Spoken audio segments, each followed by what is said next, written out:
WhatsApp guys, কেমন আছো সবাই? আজকে আবার খেলতে যাচ্ছি মাইনক্রাফট সার্ভাইভাল ওয়ার্ল্ড। আমি তেরে তুরে ছেড়ে মেরে ঝুম জানে চাই। এই সার্ভাইভাল ওয়ার্ল্ডটা বেশি দিন হয় না আমি তৈরি করেছি এন্ড সো আমি এটা বলতে চাচ্ছিলাম যে দূর এদের জন্য শান্তিতে গেমও খেলতে পারি না। সো আমি এটা বলতেছিলাম যে সার্ভাইভাল ওয়ার্ল্ডটা আমি খুঁজেছি যে বেশি দিন হয়নি, বাট আমরা একটা ঘর বানিয়ে ফেলেছি।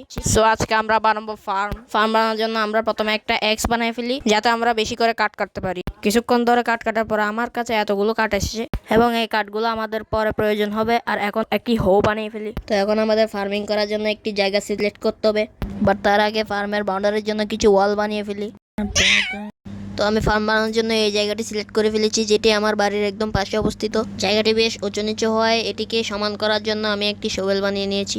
এই শোবেলটা দিয়ে তারপরে জায়গাটা একটু সমান করে দিয়েছি। এরপর আমাদের কাজ হবে ঘাস থেকে শস্যের বীজ বের করা।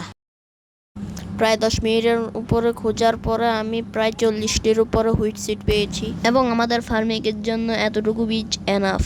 তো পরবর্তী ধাপে আমরা ফার্মের জন্য একটি সুন্দর বাউন্ডারি বানিয়ে ফেলবো, ঠিক কিছুটা এরকম। এরপরের ধাপে আমাদেরকে জমিটিতে পানি সাপ্লাই করতে হবে, বাট তার আগে আমরা পুরো জমিটিকে কয়েকটি সেক্টরে ভাগ করে নেব, যাতে পুরো জমিতে পানির ঘাটতি না হয়। এখন পুরো জমিতে পানি সাপ্লাইয়ের ব্যবস্থা করব। পানি সাপ্লাই শেষ হলে আমরা মাটিগুলোকে হো দিয়ে রেডি করে দেব এবং জমিটা দেখতে কিছুটা এরকম হবে। এখন সর্বশেষ ধাপ হলো জমিতে বীজ রোপণ করা। সো আমি জমির এক মাথা থেকে শুরু করে অন্য মাথা পর্যন্ত সম্পূর্ণ জমিটি বীজ দিয়ে রোপণ করে দেব।